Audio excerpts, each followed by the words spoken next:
Assalamualaikum warahmatullahi wabarakatuh. Jumpa lagi bersama kita di podcast Bincang Keluarga Tangguh Nasyiah DIY.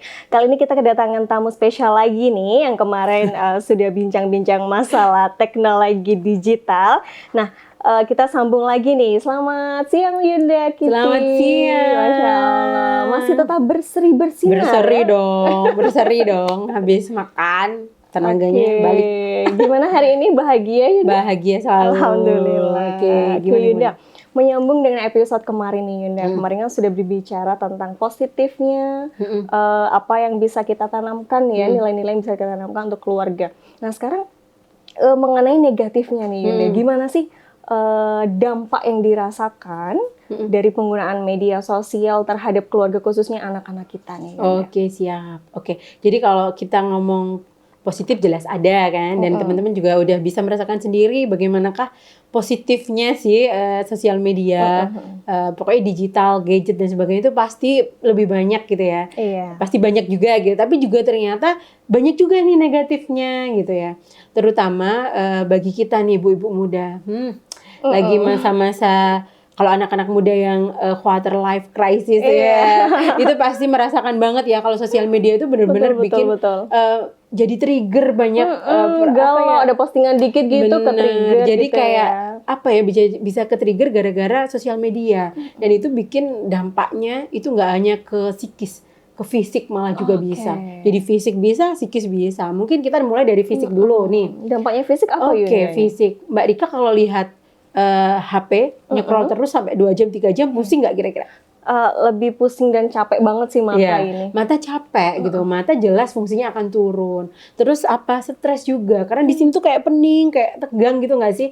Nah kalau udah tegang kayak gitu, kita mengawali hari itu udah tidak dengan bahagia gitu Mbak Rika. Nah itu baru dari fisiknya, belum lagi apa? Ketika kita screen time terus, cuma duduk di sofa atau cuma duduk di kamar tidur gitu kan? Iya. Obesitas dong kayak aku. Wow. Kayak aku dong. Iya, jadi kayak bener. Jadi kayak kita jadi malas olahraga juga loh.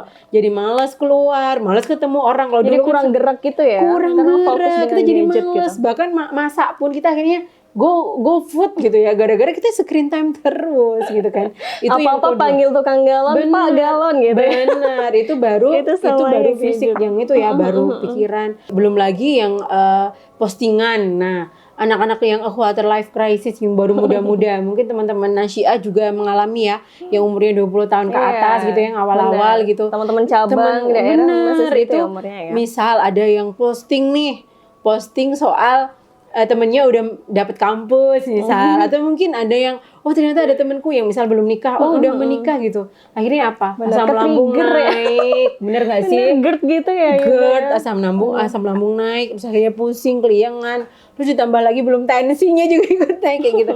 Jadi apa teman-teman? Jadi ternyata fisik itu sangat dipengaruhi juga gitu loh sosial media. Belum lagi ya, anak-anak zaman sekarang itu kalau misal sakit itu pasti apa? Googling, bener nggak? Bener. Jadi ini kepala saya lagi sakit, lagi ini. Akhirnya googling, ternyata ada sakit ini. Padahal kata dokter nggak ada apa-apa gitu kan. Nah kayak gitu, itu baru dari fisiknya, belum psikisnya. Psikisnya itu banyak banget.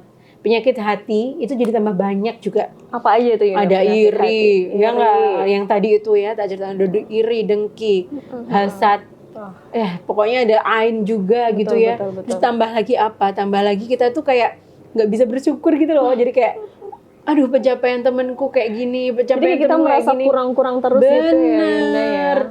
Terus ada lagi sampai anxiety loh, anxiety-nya tuh bisa sampai ke psikiater, ke psikolog, karena apa? Takut sama masa depan gitu kan, khawatir akan masa depan. Bener, ternyata kok kayak gini tuh gara-gara apa? Itu screen time, jadi kayak apa, scroll gitu bener, ya. Scroll, nah kayak gitu dampak negatifnya. Jadi belum lagi sosial media itu kan menjauhkan yang dekat dan mendekatkan yang jauh gitu ya. Jadi malah sama orang yang dia itu deket sama kita, misal sama pasangan gitu, malah nggak ngajak ngobrol gitu loh. Tapi fokus dengan HP sendiri. Dan itu lah kok malah sama yang dijauh. Dan bahkan berapa kali gitu ya, setelah ada reuni, zaman sekarang kan gampang reuni ya. Kalau dulu kan reuni itu cuma lebaran, kalau sekarang kan nggak, ketemu sama teman lama tuh kan gampang. Banyak loh perselingkuhan juga itu dari sosial media.